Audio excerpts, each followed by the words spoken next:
A paz do nosso Senhor e Salvador Jesus Cristo, meus irmãos. Deus abençoe cada um de vocês. Vamos para uma lição extremamente importante. Aí em cima, ó, a conduta do crente em relação à família. Tá ok? A gente vai estar falando dessa lição muito importante, tá? Lembrando que os comentários realizados aqui, elas não refletem necessariamente a posição da editora. É um comentário para subsídio teológico dos irmãos, né? E cabe aos professores que vão usar esse vídeo fazer o quê? Extrair, avaliar, extrair aquilo que for útil para eles. Tudo bem? Vamos lá, sem mais demora, a gente está com essa lição do segundo trimestre da CPAD. E aí, o texto base agora vai ser esse aí, ó.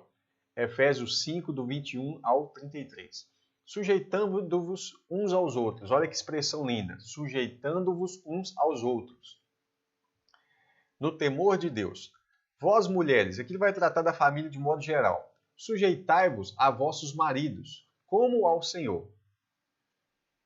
Porque o marido é a cabeça da mulher, como também Cristo é cabeça da igreja.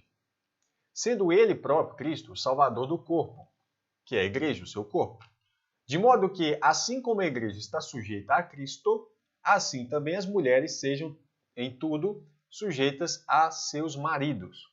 Vós, maridos, amai vossas mulheres, como também Cristo amou a igreja, e assim mesmo se entregou por ela. Aqui algumas pessoas fazem confusão. Eu já vi pastores falando assim. Eu vi um pastor, na verdade, falando o seguinte. E é um pastor que trabalha com família. Olha o problema que ele criou.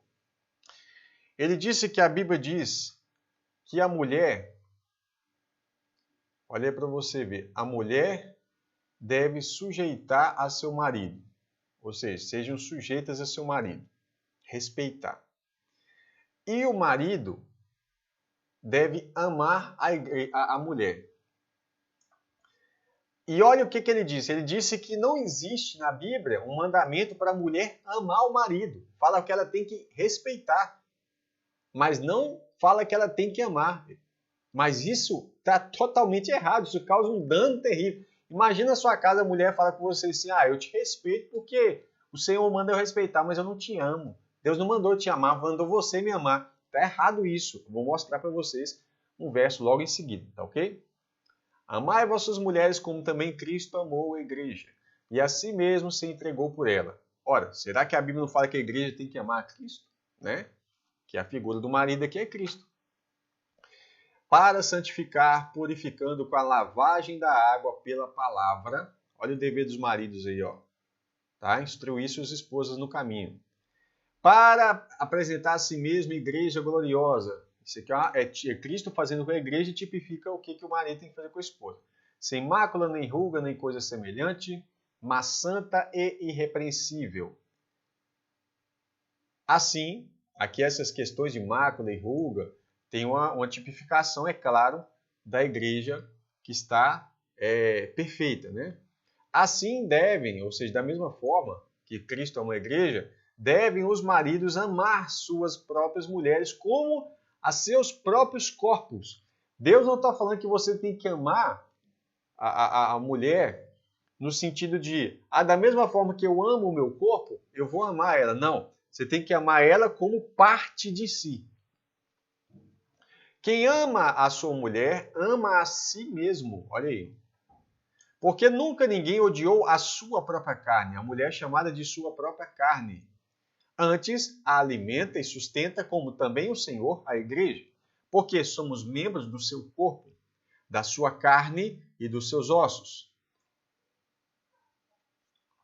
Por isso, deixará o homem seu pai e sua mãe e se unirá à sua mulher. É interessante falar que nós somos membros do corpo de Cristo, sua carne e seus ossos, porque isso está bem claro que essa união veio por intermédio do momento em que o Verbo se fez carne, habitou entre nós, se fez semelhante a nós, e aí ele conquistou e venceu, né?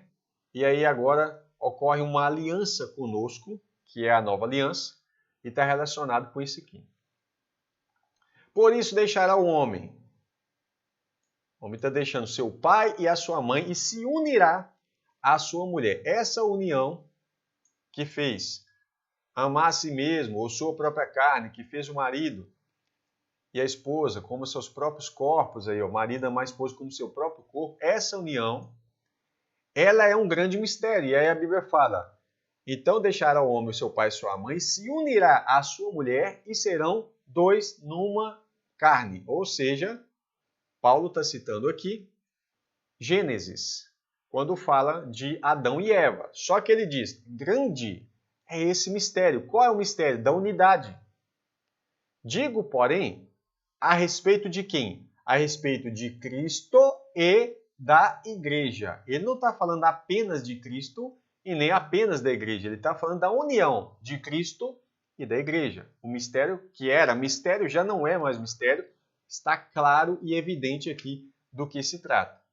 Assim também vós, cada um em particular, ame a sua própria mulher como a si mesmo. E a mulher reverencie o marido. Então, a partir desse texto, o tal pregador famoso aí, trabalha com família, falou, mulher, você deve reverenciar o seu marido, não tem mandamento para a mulher amar o marido. Isso foi um absurdo quando eu ouvi isso. E aí eu acabei dando bobeira e comentei um verso, falei assim, olha, cuidado com essa informação, porque pode causar problema na família. E comentei o verso lá que eu vou mostrar para vocês aqui, mas choveu de pessoas que não pararam para refletir no que eu estava dizendo e falando que eu estava contrariando à toa, sem propósito. Irmão, você imagina uma mulher falar para o marido que ela aprendeu com o pastor dela que ela não deve amar o seu marido, apenas reverenciar, como está escrito aqui embaixo, ou respeitar, ou sujeitar, mas não amar. Mas o marido tem a obrigação de amar ela. Isso é um absurdo, né? Vamos lá. Tito, foi esse verso que eu coloquei, que fala das mulheres mais velhas, instruir elas para que ensinem as mulheres mais novas a o quê? Serem prudentes, a amarem os seus maridos, está aqui, tá? A amarem também os seus filhos. Você sabia que o amor é ensinado também? A Bíblia fala que as mulheres mais velhas precisam ensinar as mulheres mais novas a serem prudentes, porque elas têm experiência, as mais velhas, a amarem os seus maridos, porque não é fácil amar. E amar, acima de ser apenas um sentimento, é um mandamento. Percebe? Então, elas devem ensinar as mulheres mais novas a amarem os seus maridos, a amarem os seus filhos, a serem moderadas, castas, boas donas de casa, Isso aqui parece um absurdo nos dias de hoje. Ah, sociedade patriarcal, que não sei o que lá. Pois é. Será que a igreja aceita ainda a sã doutrina? Que a Bíblia fala que chegaria um tempo, que esse tempo já chegou, em que não suportariam a sã doutrina. Nós não aceitamos esse ensinamento. Isso aí está errado, tem que rasgar isso da Bíblia. Eu já ouvi isso. Eu estava ensinando em determinado local e eu estava ensinando sobre a prudência na maneira de agir quanto aos dons espirituais. Li a epístola de Paulo, capítulo 12, 14, 1 Coríntios 12, 14. E aí Paulo fala sobre o uso das línguas, propósito e tudo mais. E a pessoa leu e falou assim, eu não concordo com isso aqui não. Eu falei assim, olha, lê o texto de novo. Ela leu e falou assim, eu falei assim, tá escrito o quê? Tá escrito isso, mas eu não concordo com isso não. Eu falei assim, mas você crê na palavra? Crê na Bíblia? Creio, mas nessa parte aqui não. Quer dizer, algumas pessoas têm esse tipo de pensamento também, né? Então, a Bíblia fala que as mulheres mais velhas devem ensinar as mulheres mais novas a serem, sim, boas. Não é só apenas ser dona de casa, ser boas donas de casa. Sujeitas a seus maridos. Essa mensagem, diante do feminismo que você tem aí hoje, por exemplo, infelizmente, que toma conta de alguns dentro da igreja também, até líderes, né? Essa mensagem não cabe, né? A fim de que a palavra de Deus não seja blasfemada. Vós, filhos, sede obediente a vossos pais. Agora fala dos filhos. Obediente a vossos pais no Senhor. Porque isso é justo. Aí o fruto de justiça, ó. Como é que está o seu relacionamento com seus pais? Honra a teu pai e a tua mãe, que é o primeiro mandamento com promessa. Ele não é o primeiro mandamento de todos, mas ele é o primeiro mandamento com promessa. Qual é a promessa? Para que te vá bem, você prospere e vivas muito tempo. Longevidade. Prosperidade e longevidade está aqui dentro dessa questão da promessa.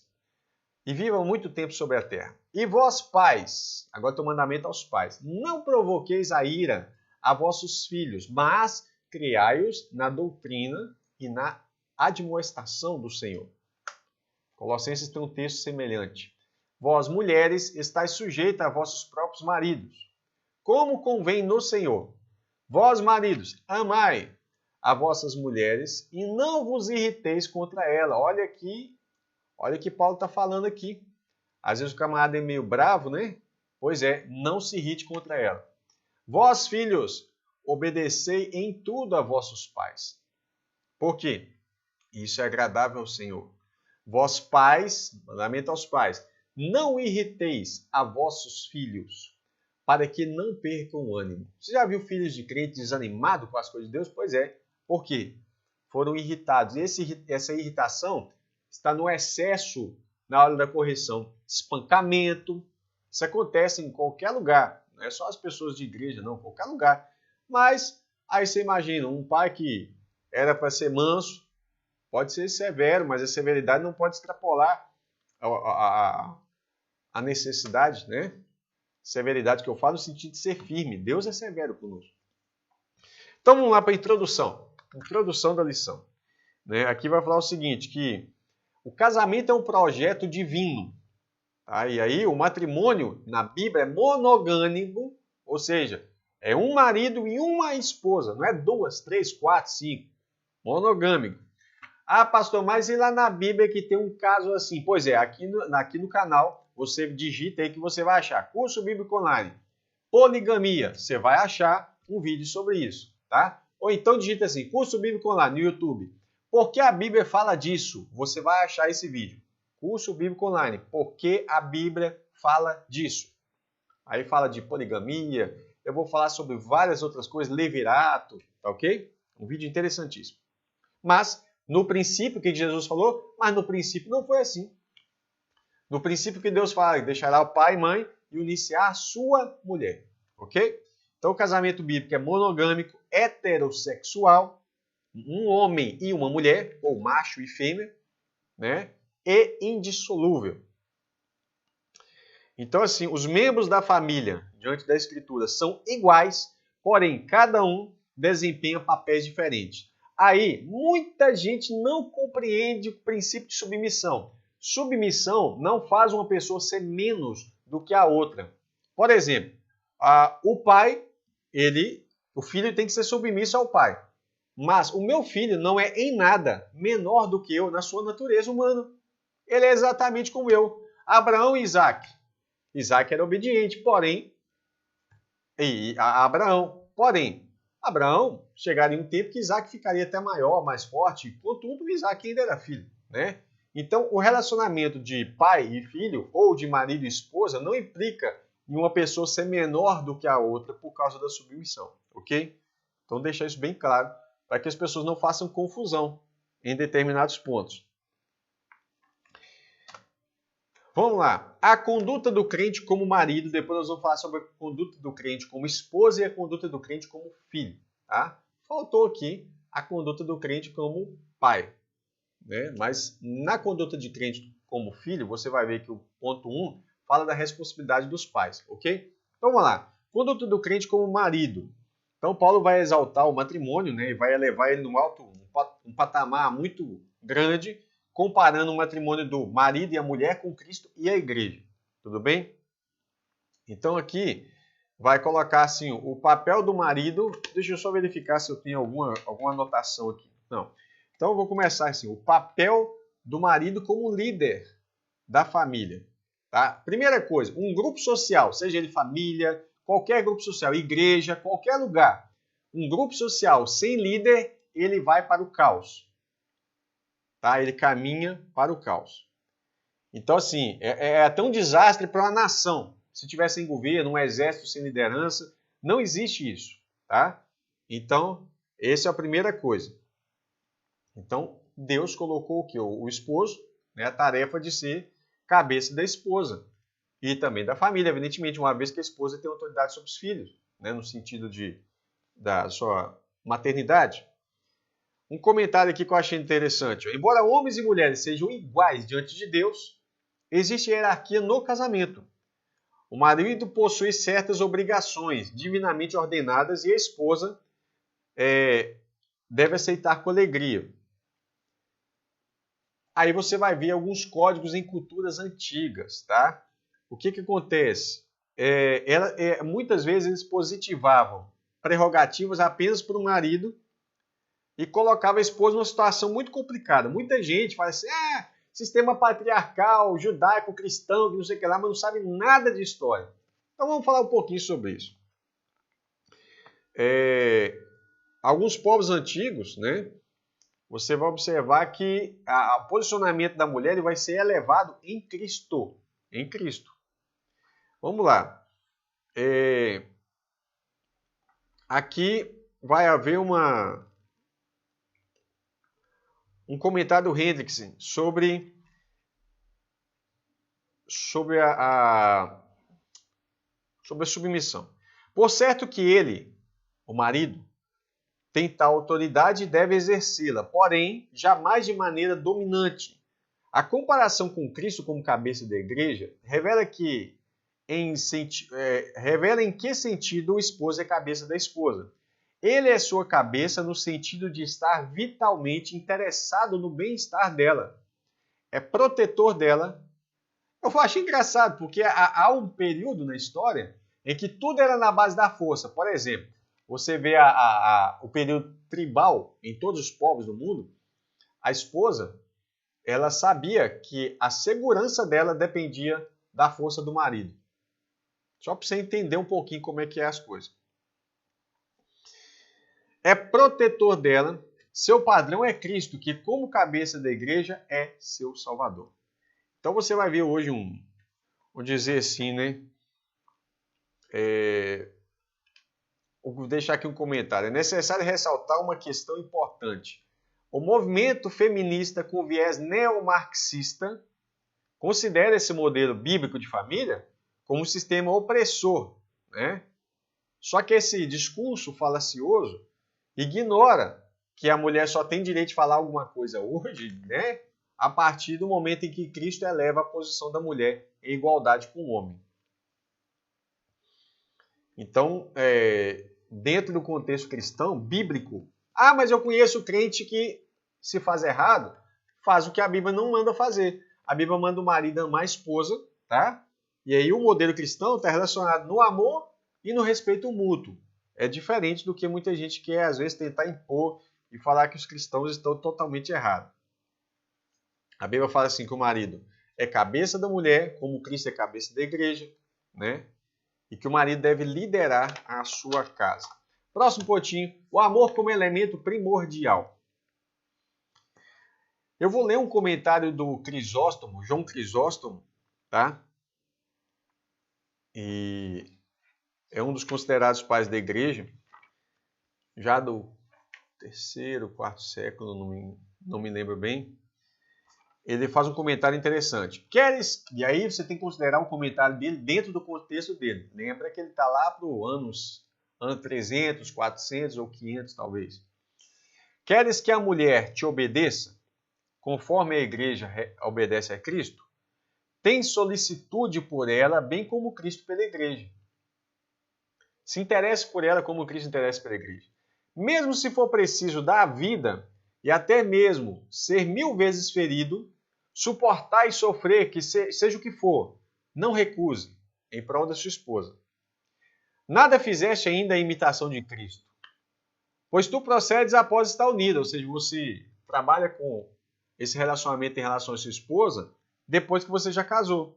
Ele, porém, Jesus, fez em favor daquela que ele tinha aversão e ódio, que éramos nós, estávamos longe de Cristo. Ele, em sua grande solicitude, sujeitou a si aquela que lhe tinha aversão, odiava, desprezava, enchia de escarros e insultava pela lascívia, mas não conseguiu por meio de ameaças, injúria, medo ou coisa semelhante. De igual forma, procede em relação à tua mulher. Mesmo se vires com desprezo, injúria, lascívia, menosprezo, poderá submetê-la a si por meio de grande solicitude, amor e amizade. Você já parou para pensar que falta muita amizade em muitos casais? E é isso que leva ao fracasso do casamento? Falta diálogo. Depois que casa, falta diálogo. Porque durante o namoro conversava até de madrugada e os pais da moça querendo dormir e o cabeçudo lá conversando, né? Depois que casa, muitas vezes falta beijo na boca, né? Então, tudo isso leva ao fracasso do casamento. Eu achei muito lindo ele usar a expressão que o marido deve ter solicitude, amor e amizade pela sua esposa. É possível conter um servo pelo medo. Ou melhor, talvez nem mesmo ele, porque pode escapar e ir embora. Quanto a partícipe de tua vida, aquela que participa da sua vida, sua esposa, a mãe dos teus filhos, causa de toda a alegria, sua esposa, não deves contê-la por medo e ameaça, mas por amor e afeição. Um homem, teoricamente bruto, seria, claro que era um homem estudado, João Crisóstomo, mas um homem do terceiro, quarto ou quinto século, me fugiu a memória agora, né? Falando algo que agora a gente está muitos e muitos anos depois e você vê homens brutos com sua esposa. Próximo pontinho, deixa eu verificar se tem alguma coisa importante aqui. Tem, ainda nesse ponto. Quando o marido ama, a sua esposa tem prazer em seguir a ele. Tem prazer em obedecê-lo e submeter-se. Esse amor implica, notadamente, na prática de algum sacrifício, onde Cristo se entregou por ela. É um amor altruísta e incondicional. A igreja foi atraída por meio do amor e do perdão de Cristo, e não por ameaças ou imposição autoritária. O amor de Cristo, como Paulo disse, é o que nos constrange. O cuidado do marido com a esposa.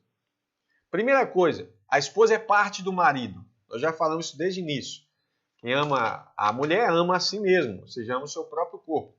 Então o marido deve dar atenção à sua mulher como ele olha para si mesmo. Proteger e prover-lhe uma vida digna. Só uma atenção, um cuidadinho aqui, tá? Abrir um parênteses para que as pessoas não interpretem errado. Vida digna é uma vida de respeito. Porque hoje em dia dignidade se resume a dinheiro. E aí muitas vezes algumas mulheres, ou até homens, trocam o seu cônjuge por causa de uma pessoa que tem mais dinheiro, ou porque o seu cônjuge caiu em um problema financeiro. Lembra do teu voto? Né? Na riqueza e na pobreza. A Bíblia fala que o Senhor é testemunha do seu casamento. Então vamos lá. Esse cuidado aí não está limitado em provisões materiais, mas afeto, consideração, honra, né? E isso deve ser sincero tanto publicamente quanto de maneira particular, né? Privado. Entre você e ela, você tem que respeitar ela. E também isso deve ser de modo permanente, tá? Então, assim, aqui tem um comentário interessante que fala assim, a esposa e o esposo, a esposa é a extensão do corpo do esposo. Ele tem que entender assim que é o mesmo corpo, né? Esposa e esposa são partes complementares. Quando o esposo cuida amorosamente da sua esposa, na verdade ele ama a si mesmo. Então, quando você maltrata a sua esposa, você maltrata você mesmo, né? A verdade é que eu não seria nada sem minha esposa. Então, eu preciso entender isso. Então, amar a esposa é um dever, proteger a esposa e prover-lhe uma vida de dignidade. A dignidade, como eu digo e repito, não está resumida à questão financeira, mas principalmente ao aspecto moral, emocional, né, da pessoa. Conduta de crente como esposa. Então vamos lá. Primeiro pontinho aqui, o conceito de submissão cristã. Primeiro é que ele começa a falar assim, que nós devemos sujeitar-nos uns aos outros, no temor do Senhor. Isso no verso 21. Né? E aí ele continua falando que as esposas devem sujeitar os seus maridos, os filhos aos seus pais, os servos, que são os funcionários, aos seus senhores. Né? Então, no caso da mulher, a submissão da esposa tem que ser assim como a igreja se submete a Cristo. Ou seja, não é uma submissão irracional, né? Mas a nossa submissão com Cristo ela é de modo voluntário e grato pela aceitação do amor e cuidado que o nosso marido, que é Cristo, né, nos dá. Nada há de depreciativo, pois retrata um alto nível de relacionamento entre Cristo e a sua amada igreja. Então não há depreciação. Em tempos pós-modernos, né, o termo submissão se tornou pejorativo. E até falar isso na igreja parece ser um absurdo, né? Alguns acham que nem os filhos devem submeter aos pais. É uma anarquia, né, social que tem se tentado implantar porque eles odeiam a família. A verdade é essa, né? Que a família é a base da sociedade. Então, assim, essa depreciação da submissão é uma interpretação, é um apelo equivocado dos direitos fundamentais que você tem. Foi declarado lá em 1948 na Declaração Universal dos Direitos Humanos e também na Constituição Federal do Brasil. Então, a má interpretação e o mau uso desses direitos leva as pessoas a um mau entendimento do que seria submissão. Tá? Então, assim, a Bíblia fala que os cristãos devem se submeter a Deus, aos pastores, às autoridades constituídas, e as mulheres devem submeter aos seus maridos, os filhos aos pais e os funcionários aos seus senhores. Agora vamos lá. Você é o funcionário. Então você submete a uma determinada pessoa. Vou colocar dois carinhas aqui. Esse aqui é o funcionário e esse aqui é o patrão. Qual a diferença da natureza de um e do outro? Os dois são iguais. O fato de um submeter ao outro não é porque um é melhor do que o outro. Não. Ou um é mais gente, mais humano. Né? Quando você vê a submissão de Cristo ao Pai, não é porque o Pai é mais divino do que o Filho. E isso que eu quero que você entenda é na relação pai e filho ou na relação patrão e funcionário. Esse funcionário é submisso ao patrão porque o patrão hoje ele lhe deve submissão porque ele que provê o seu sustento, etc. Então, só que o funcionário pode simplesmente depois o patrão cair em desgraça financeira e o funcionário se tornar patrão dele. Ele não se tornou mais gente por causa disso, mais humano. Né? Então, a submissão não tem nada a ver com questão de ser mais no sentido assim, ser maior do que o outro, tá? Vamos lá. Aqui vai falar assim.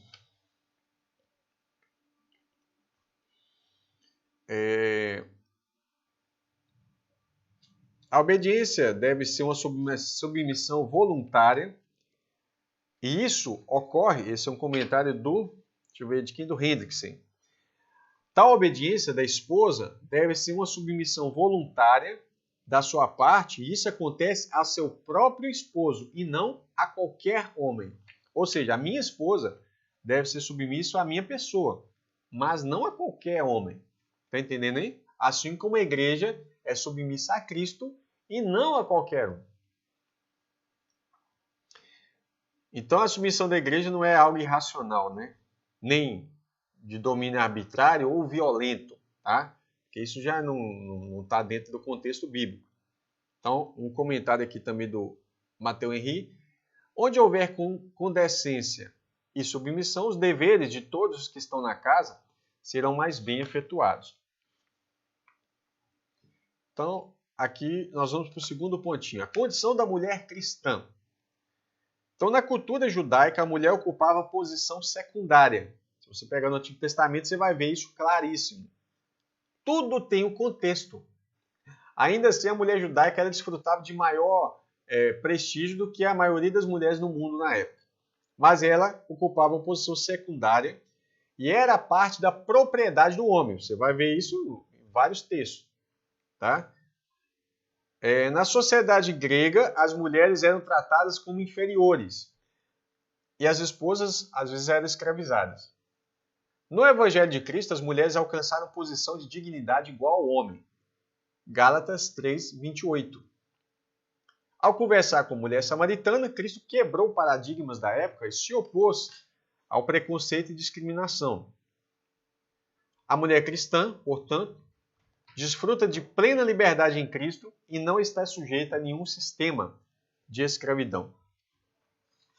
Então, um comentário aqui, na sociedade romana, elas desfrutavam de maior dignidade do que lá na Grécia. Sociedade romana, mais dignidade do que na Grécia. Mas, ainda assim, lá em Roma, eram oficialmente excluídas da vida política, da vida religiosa, tanto pública como privada. Tá? Muitas vezes a mulher é usada na vida religiosa como algo que nunca aconteceu em Israel. Israel tinha sacerdotes, né? Mas não tinha sacerdotisa. Por quê? Algumas pessoas não entendem. As sacerdotisas que haviam nas nações, elas eram prostitutas, ou seja, elas eram usadas. Então algumas pessoas brigam porque, por que não tinha sacerdotisa, né? Então, porque o conceito que tinha no mundo era esse. Então, em Israel não havia sacerdotisas, nunca houve. Como nunca houve apóstolas, por exemplo, né? Vamos lá. Em outros, registram-se que a ideia de que mulheres sequer possuíam almas. Assim era divulgado em algumas culturas, filosofias de algumas culturas, que mulher não tinha alma. Eu já li algumas coisas assim mesmo. Lendo filosofia antiga, você vê algumas ideias assim, meio esquisitas, né? Monteiro, que fez um comentário aqui Em Diálogo com a Bíblia, Efésios, né? Ele vai falar o seguinte, Monteiro descreve a condição social das mulheres no judaísmo da seguinte forma: na pirâmide social, do ponto de vista da valorização pessoal, a mulher estava junto com os escravos e crianças. Pirâmide social. Na sociedade judaica, a mulher não teria acesso à educação, não podendo ser instruída nos segredos da Torá. É muito mencionada a oração que o judeu ortodoxo recitava diariamente, agradecendo ao Senhor por não ter nascido nem gentil, nem escravo e nem mulher. Então a posição dentro do judaísmo da mulher dentro do judaísmo era muito inferior. Se hoje a mulher tem uma posição melhor no judaísmo, graças a Jesus.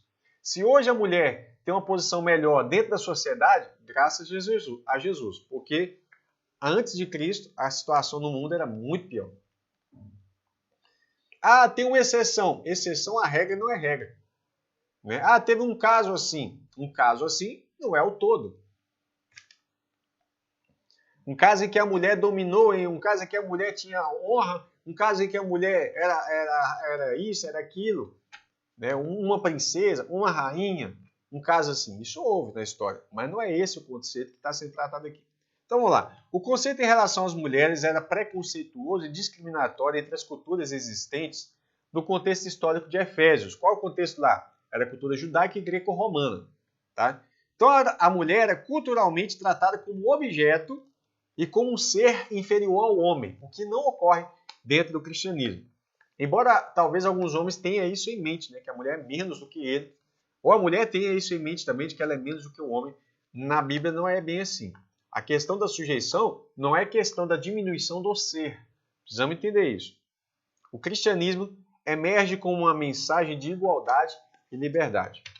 Cuidado para não pegar igualdade, liberdade, fraternidade, porque não tem nada a ver com isso. Embora o cristianismo prega isso legitimamente.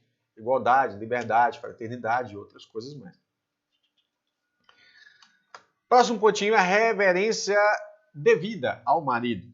Então, a primeira coisa é que essa submissão da esposa deve ser altruísta. O amor do marido com a esposa deve ser altruísta. E esse amor serve a propósito divino de capacitar a esposa para ser recíproca ao marido. Ou seja, a esposa ela vai ter prazer em se submeter a uma pessoa que ama ela, que está disposta até morrer por ela. O homem que assim se porta coopera para que a esposa o reverencie. Essa reverência consiste em estima e respeito. E aí vai falar de um sentimento que conduz a esposa a agir de modo a agradar ao seu amado. Essa postura é demonstrada quando ela apoia e o ajuda na sua tarefa de liderar. Tá? A esposa participa das decisões e não procede como opositora e nem desautoriza a autoridade do seu marido. Quer um exemplo clássico? O pai fala assim com o filho, não faça isso. Aí o filho vai aonde? Na mãe. Mãe, pode? Pode. Aí o filho vai. O que ela acabou de fazer? Tirar a autoridade do marido. E a gente tem que tomar cuidado para que isso não ocorra. Tá certo? E aí eu vou falar em relação aos filhos a mesma coisa. O marido não deve tirar a autoridade da mãe. O que sua mãe falou? Isso. Então tá falado, pronto. Os filhos precisam enxergar nos pais a autoridade sobre eles. Entende? Se o pai ou a mãe desautorizam um ao outro, acabou a autoridade dentro dessa casa. Vocês vão criar monstrinhos. Literalmente monstrinhos. Daí a pouco vocês não vão ter família. Não vai ter paz. Deixa eu verificar aqui onde eu parei. Deixa eu ver se tem alguma anotação aqui. Tem. As mulheres devem ser submissas como ao Senhor. Ou seja, submissas aos seus maridos. Da mesma forma que elas são devotas ao Senhor, assim devem submeter aos seus maridos. Ou seja, quando ela está honrando o seu esposo, ela precisa saber que ela está honrando, na verdade, ao Senhor. Como a Bíblia fala sobre o funcionário em relação ao seu patrão, né? Honrar aos seus senhores, seus patrões, como ao Senhor. Ou seja, aquele camarada ali, ele não é Deus. Mas quando você obedece, quando você honra, você está fazendo o quê? Você está fazendo a vontade de Deus, tá certo? A conduta do crente como filho. Comportamento dos filhos. Vamos lá. Primeiro ponto, a responsabilidade dos pais. Então, criar seus filhos na doutrina e admoestação. É o que a Bíblia fala. Né? Doutrina ou disciplina, do grego paideia. Significa orientação ou treinamento para o desenvolvimento do caráter e pronta obediência às normas. Né? Já a admoestação significa o quê? Vem do grego notecia, instrução ou advertência, que faculta distinção entre o bem e o mal. E aí cabe aos pais estabelecer parâmetros de conduta, tá? E reagir contra a desobediência dos filhos. O critério dessa educação está lá em Provérbios 22, 6. Os pais não devem abusar da autoridade recebida. E devem educar com brandura, amor, sem rigor excessivo ou imposições injustas. Isso vai levar o seu filho, evidentemente, à ira, né? Então, conduta requerida dos filhos. Obedecer aos seus pais porque isso é justo diante do Senhor, porque é o certo. Então, não existe na vida de alguém, não existe na vida alguém mais importante para o filho do que o pai e a mãe. Eles são seus heróis. Esse relacionamento é semelhante ao relacionamento de Jeová, ou Javé, com o povo de Israel. Deuteronômio 1:31. Seu comentário do Ezequias Soares. Os filhos devem obedecer aos seus pais, né? E isso aí está relacionado com obedecer a Deus, evidentemente. O Hendrickson vai falar o seguinte: toda obediência egoísta, ou relutante, ou sob terror, deve ser terminantemente descartada. Então não é essa a proposta de Deus na obediência, tá? Então os filhos devem ser obedientes no Senhor, ou seja, obedecer por amor ao Senhor. Fux vai falar o seguinte: mesmo que uma criança na sua simplicidade pode saber o que significa amar no Senhor e obedecer por causa do Senhor. O texto relacionado a Colossenses é aquele que eu li. Vós filhos, obedecei vossos pais em tudo, porque isso é agradável ao Senhor, né? É necessário entender que uma obediência formal não é suficiente, né? É por amor, tudo é por amor. Então, cumprir o 5º mandamento dos 10 mandamentos Por exemplo, honrar o pai e a mãe significa mostrar autorrespeito ou estima pelos pais. E aí tem um detalhe interessante, né? Deixa eu verificar se eu acho aqui. Que é o seguinte. Vamos lá. Demonstrar reverência e apreço pelos seus genitores. Os filhos estejam sujeitos, confiem na sabedoria e na experiência e na capacidade dos seus pais em educá-los, tal como fez Jesus em relação aos seus pais terrenos. Você vai ver isso em Lucas 2,51. Cristo se sujeitou a José e Maria. Significa que Cristo era menor do que eles? Porque a Bíblia fala que Cristo se sujeita ao Pai, no sentido de Deus, né? Essa sujeição não coloca ele menor do que o Pai. Assim como Cristo se sujeitar a José e Maria, não coloca ele como menor do que José e Maria, certo? Isso é óbvio. Então vamos lá. Obedecer, portanto, significa cumprir por amor aquilo que é ordenado. Honrar, respeito, consideração, ajuda e até sustento, caso necessário. Então você tem que entender essas duas coisas aqui. A obediência aos seus pais até que você se case, porque no caso do marido, ele deixou pai e mãe para unir sua mulher. Agora ele tem a sua casa, né? E no caso da honra, né, consideração, respeito e ajuda até mesmo o sustento dos seus pais, isso é para a vida toda. Quantos crentes, infelizmente, abandonaram seus pais? Aí não quer saber se o pai está precisando de um remédio, se está precisando de comida, se está precisando de pagar uma água, uma luz, um aluguel. Está nem aí para o pai. Chega Natal, ou Ano Novo, sei lá, o aniversário do pai, qualquer data dessas aí. Aí a pessoa vai lá, aniversário dos pais, né? Dia dos pais, dia das mães. Você é tudo para mim, tira foto, coloca na rede social, maior hipocrisia. Nós não fomos chamados para isso. Para que tudo corra bem com você e você tenha uma longa vida sobre a terra. Ou seja, aqui está falando, honra teu pai e tua mãe, que é o primeiro mandamento com promessa. Para que tudo corra bem com você, você tenha uma longa vida sobre a terra. Está falando de prosperidade física e longevidade física. Óbvio, é viver sobre a terra que está falando aqui, não é isso? Então, Hendrik, você vai falar um detalhezinho importante. No finalzinho, eu vou colocar aí.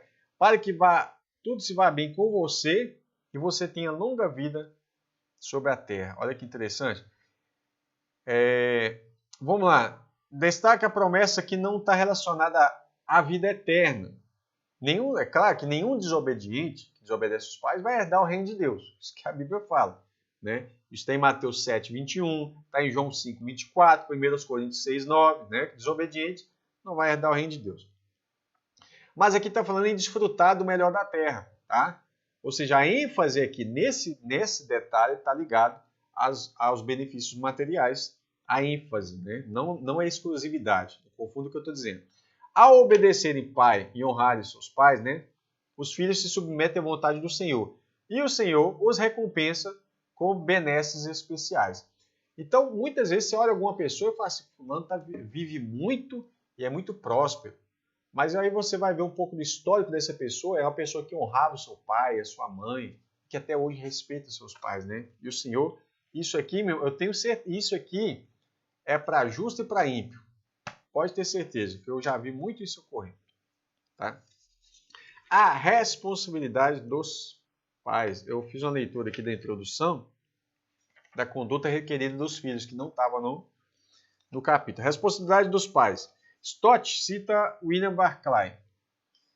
Fala o seguinte, na família romana, a chefia da família romana, o chamado pater familias, o pai de família, era exercido com autoritarismo e vislumbres de crueldade e brutalidade. O pai romano tinha autoridade total. Olha para você ver sobre a sua família. Isso aqui é o terror. Poderia vender a família como escrava ou fazer os membros trabalhar em seus campos como seus servos. Poderia tomar as leis das suas próprias mãos, porque a lei assim lhes facultava. Podia castigar como queria e até mesmo aplicar pena de morte aos seus filhos, se quisesse. Esse é o Império Romano. Na Grécia não era muito diferente, nos outros povos também não era muito diferente, né? E é por isso que eu disse que a mulher judia, a hebraica, a mulher israelita, mesmo no Antigo Testamento, ela desfrutava, dentro do seu tempo, do seu período da história, do seu contexto, ela desfrutava de liberdades muito maiores do que a grande maioria das mulheres no mundo afora. Então, em oposição a essa cultura opressora, né, você vai ver que os pais cristãos são exortados a cuidar dos seus filhos em amor. Completamente diferente. E ainda, há alguns detalhes para os pais, puxão de orelha. Não provoque a ira dos seus filhos. Tá? Então, o ensino assim, que você vai exercer sobre os seus filhos não deve excitar paixões ruins no seu filho por severidade demais, injustiça, parcialidade ou exercício irracional da autoridade. Cuidado com algumas coisas. Alguns detalhes aqui que eu queria compartilhar com você. Deixa eu verificar aqui se eu estou pulando algum ponto. Eu já até falei desse mandamento com promessa aqui, mas eu falei no tópico anterior, né? Porque não foi nem culpa minha, porque a lição e o material de apoio parece que está trocado, a ordem. Mas vamos lá. Então, o que Deus fala? Pais, não irritem seus filhos para que eles não sejam desanimados, não se desanimem, né? Então a disciplina aqui está relacionada a ajudar o seu filho a fazer o correto. Não é irritar, provocar sentimento de raiva ou rebeldia. A disciplina que não instrui não cumpre o seu papel regulador, né? Não torna os filhos em pessoas melhores e responsáveis, que é o objetivo da instrução e da correção. Se tornam pessoas rancorosas, amarguradas, que contestam ordens e não aceitam. Tá vendo? Então, assim, o lar cristão, para que ele seja harmonioso e pacífico, né, depende disso. A obediência dos filhos pode acabar, a desobediência dos filhos pode acabar com a alegria e a paz de qualquer lar. Isso é fato. Agora, detalhe. Por que acontece desarmonia no lar? Primeiro, né, em relação ao conflito de pais e filhos. Alguns erros na educação. Primeiro, excesso de proteção. Você já viu os pais que passam a mão na cabeça de tudo que o filho faz de errado? Pois é, meu filho, você está criando um monstrinho contra você mesmo. Excesso de proteção, favoritismo. Quer um exemplo de favoritismo que a gente observa na Bíblia?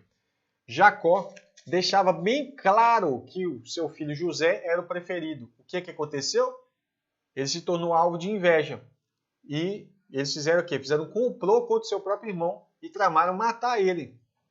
Então, quer dizer, favoritismo, seu filho, você tem 1, 2, 3, 4 filhos, 10 filhos, olha que maravilha. Você começa a demonstrar que você ama mais um do que o outro. Irmão, todo filho quer ser amado pelo pai e pela mãe. Aí você demonstrando isso aí, o que vai acontecer? Vai acontecer que você vai colocar um contra o outro, vai acabar com a família. Outro erro do pai. Primeiro, excesso de proteção. Segundo, favoritismo. Terceiro, desestímulo. Já viu uns pais que falam as abobrinhas com os filhos? Ah, não, isso aí não é para você, não. Ó, cadê a cabeça desse pai e dessa mãe? Não, se alguém fez, você pode fazer. Estuda. Tá certo? Esforça, eu vou te ajudar. Você, como pai e mãe, já tem uma trajetória para ajudar o seu filho a subir. Sabe quando vai subir em muro? Eu não sei se vocês já subiram na sua infância, mas vai pegar... Hoje em dia não é assim, né? Tem alguns lugares que não tem nem árvore frutífera mais. Mas aqui onde eu moro, às vezes a gente ia pegar uma goiaba, um negócio assim, na escola. Aí o que você fazia? O coleguinha colocava a mão assim, você subia e ele ia lá e aí alguém que subia naquele apoio conseguia alcançar aquela goiaba, aquela manga, qualquer outra coisa. Então o papel do pai é esse. Talvez ele não alcançou aquele objetivo, mas o filho quer alcançar, coloca a mão, sabe? Olha, eu não sei chegar até aí, mas o que eu sei, o que eu posso, eu vou te ajudar. Só que tem pai que quer fazer isso com dinheiro. Tudo é dinheiro. Irmão, entenda uma coisa. O seu filho não vai lembrar dos presentes que você deu. Ele vai lembrar se você esteve presente, do momento que você esteve presente com ele. Entendeu? Então gasta tempo com o seu filho. Momentos importantes. Às vezes é sentar, fazer um desenho com ele. Às vezes é tocar, aprender uma coisa nova com ele, com ela, se for uma menina, né? Tudo isso eles vão lembrar.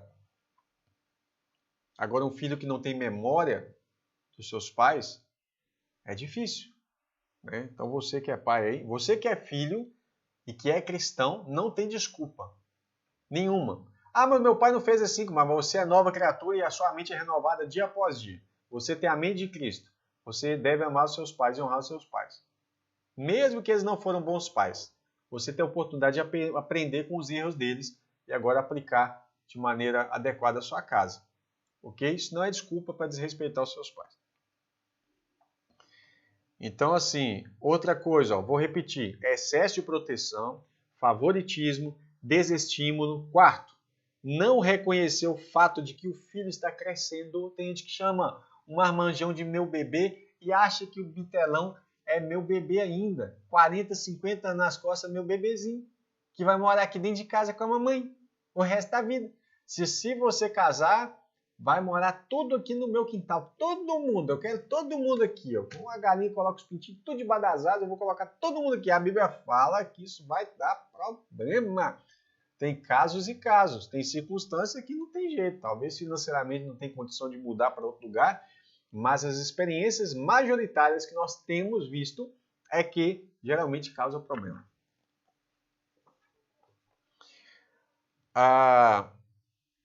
Outro problema, negligência. Principalmente com a escola. Principalmente com a escola. Tem pais que sequer vão numa reunião dos filhos. O professor está lá arrancando os cabelos, convidando os pais para participar de reunião porque quer falar coisas importantes, os pais estão pouco preocupados. Ah, manda um vizinho. Você vai lá na reunião? Vou. Ah, leva meu menino também. Aí vão uma vizinha levando 15 meninos para a reunião para representar os pais, porque os pais não querem ir. Né?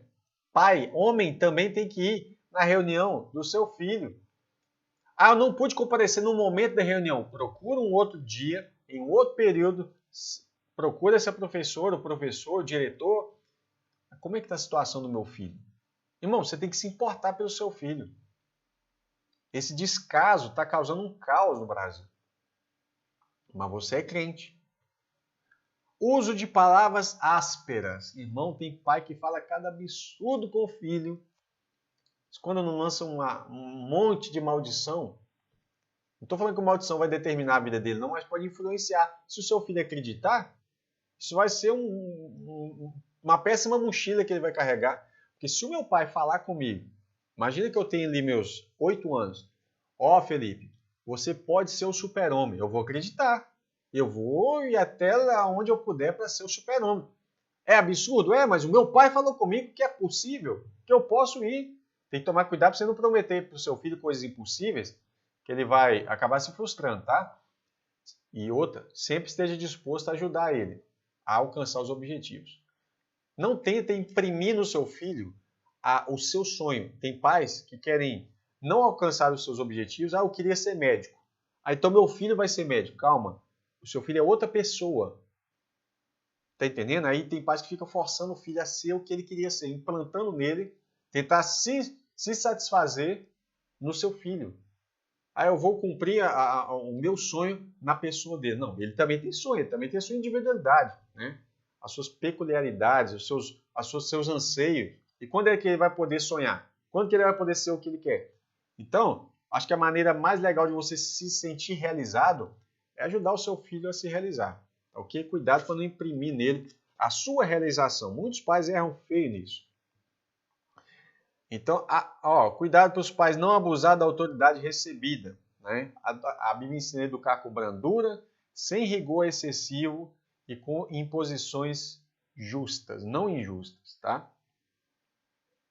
Criados na disciplina e admoestação do Senhor.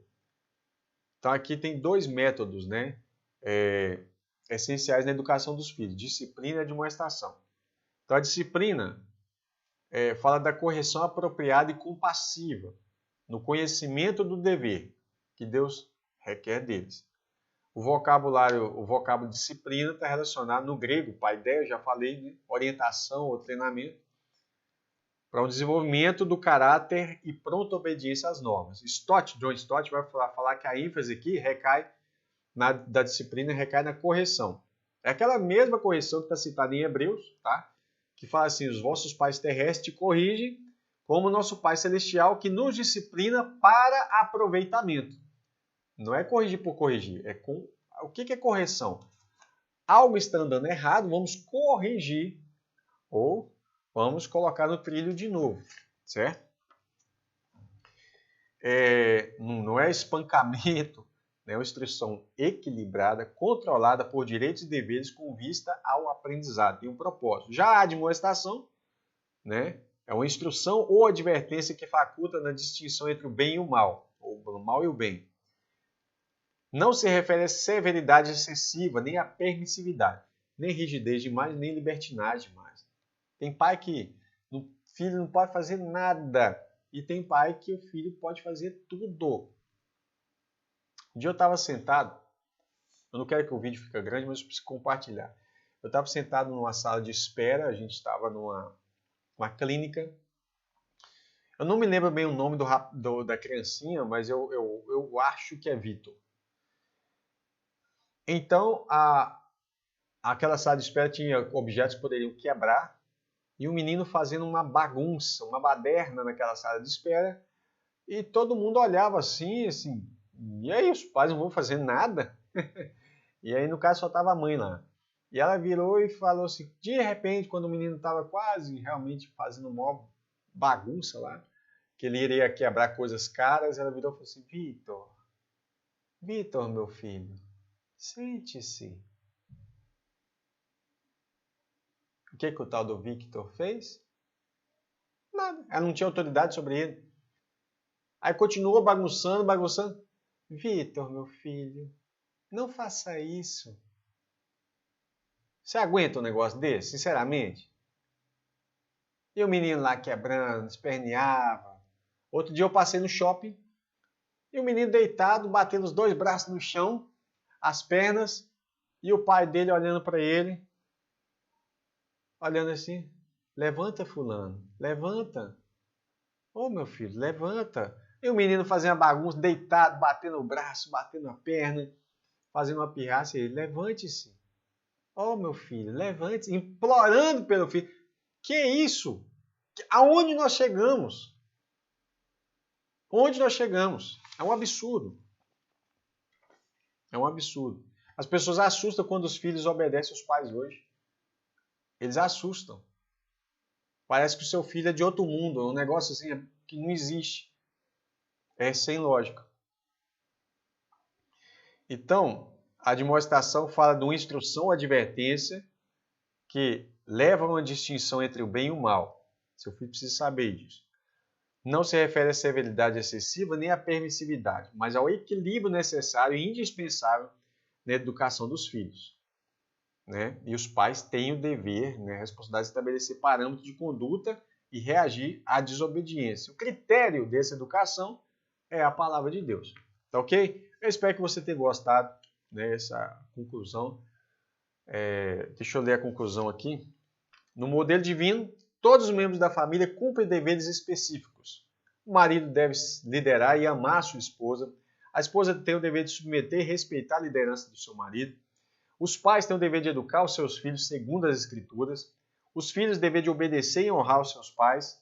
Assim, o amor, o respeito mútuo e a prosperidade fazem parte da família que se porta conforme Deus planejou.